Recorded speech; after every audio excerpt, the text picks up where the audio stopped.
Okay, we're going to get more transfer news now. Barcelona have agreed a deal to sign Robert Lewandowski from Bayern Munich. We can speak live now to Spanish football expert Graham Hunter. Really good to see you, Graham.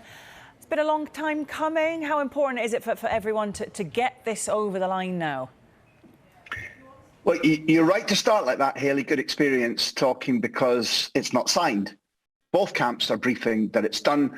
Lewandowski has not only said to Bayern Munich for several weeks now, I'm not coming back. It doesn't matter what you do.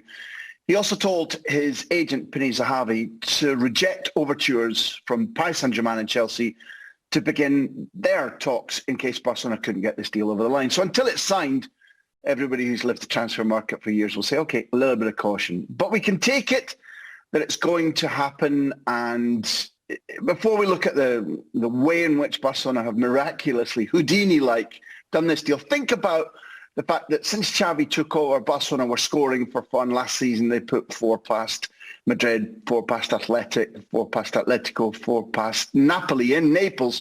And now they've added Rafinha. All Leeds fans will know that already. Brazilian flair. Dembele, their mercurial but certainly talented winger, is staying. Ferran Torres, Aubameyang. There are other candidates. And Lewandowski, this man who scored 344 goals in 375 games for Bayern Munich, and for whom his passport age is irrelevant. 33 right now, turning 34 in August. He plays like a 28-year-old. So you'd argue that in pure football terms, this is a goal machine with a good supply, but also in the rebuilding of Football Club Barcelona, Hayley, they're bringing in an ultra-professional, somebody with a winning mentality. Now, you know, and all your viewers know that when a club of any sports discipline is rebuilding, you don't just look for guys or women who have particular specialties, but who can teach, who can show an example to everybody else. Lewandowski is that man. Yeah, absolutely. And what about Lewandowski and Aubameyang, do you think, in the same team next season? Barcelona are committed to keeping Aubameyang, but there is what Spanish call overbooking up front for Xavi's side. The benefits for Aubameyang, who scored Barcelona's first goal of the pre-season in a friendly during the midweek, is that he can play wide. I mentioned Lewandowski's age.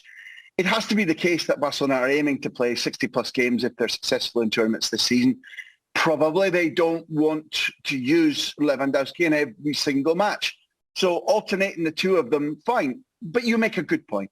Practically everybody at Barcelona would be for sale if the right bid came in. Aubameyang doesn't want to leave. He's got continuity of contract. You can see that Aubameyang is the type of player who could fit with Lewandowski. He's not massively keen playing wide, Aubameyang, but he can do. So at the moment, it's not there that they're looking necessarily to clear out. But in junior candidates like Mark Brathwaite, they'd like him to move. They'd like Ricky Puig to move. And above all, they'd like Frankie de Jong to move. But the Dutchman is really, truly digging his heels in and saying, I'm not going. What about all this money spent then? 55 million on Rafinha already, and now committing over 40 million for Lewandowski. How are they affording this? Well, in analysing this, Hayley, don't let anybody think that I'm being defensive of Barcelona, because it is extraordinary what they're doing. In fact, I'd say it's probably unprecedented. The way to start explaining is that over the last few weeks, Barcelona have done deals in selling their mortgage rights, in selling some TV rights. It's like for anybody who thinks, well, can I remortgage my home? Can I draw down value against what the worth of my home has accumulated? That's what they're doing in terms of their TV rights, their marketing rights. They've been sponsored by Spotify. So they're in the process of taking in something like 600 million euros this summer. That means that they can sign. That means that La Liga have given them the go-ahead to sign footballers and to mortgage their future. What is not clear is whether those players can be registered yet, because the financial fair play imposed by La Liga leaves Barcelona really with their backside still sticking out the window, irrespective of having signed these footballers. They need to make massive, massive economies within their wage bill, which is the principal reason that they're trying to push Frankie de Jong out the door to Manchester United. And they would still like to lose 4, 5, maybe even 6 more players, not to generate revenue, but to slash their wage bill so that it's not that La Liga in Spain, Hayley, can suddenly say, well done, you've done your homework, you've reduced your wage bill, we'll let you sign. There's an application It's a mathematical formula. If Barcelona do not slash their wage bill, there is a threat that some of these footballers that they're signing won't be able to register in time for the kickoff of La Liga. So there's a real race now to the tape for Barcelona's bean counters and agents to say, we can find a way to cut the wage bill. If not, then Barcelona have just stacked up problems for themselves.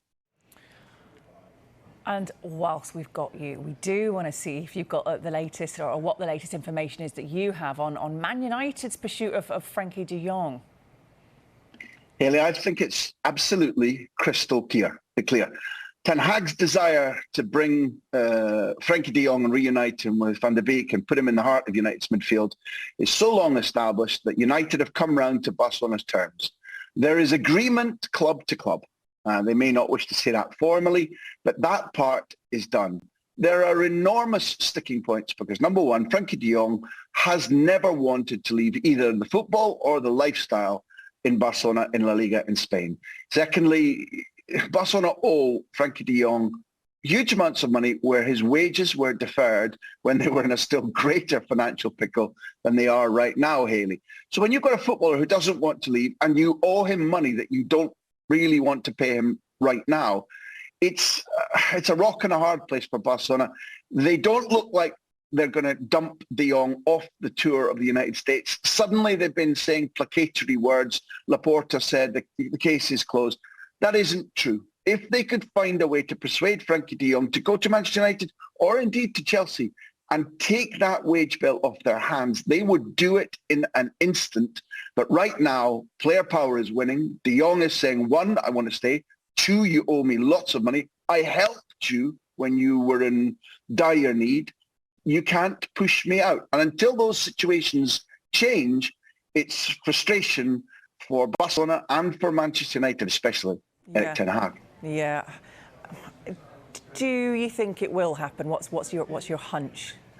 Look, based on this, then is not a news thing, Hayley. But based on the number of years you and I have spent watching football clubs, agent players, then I'd say 60-40 Barcelona are so determined. In fact, it's a better way to say it, Hayley. They so need him to be off their wage bill in order to register Rafinha and Kessie and Christensen, and if they complete the signing of Lewandowski. I think 60-40 they find a way for it to happen.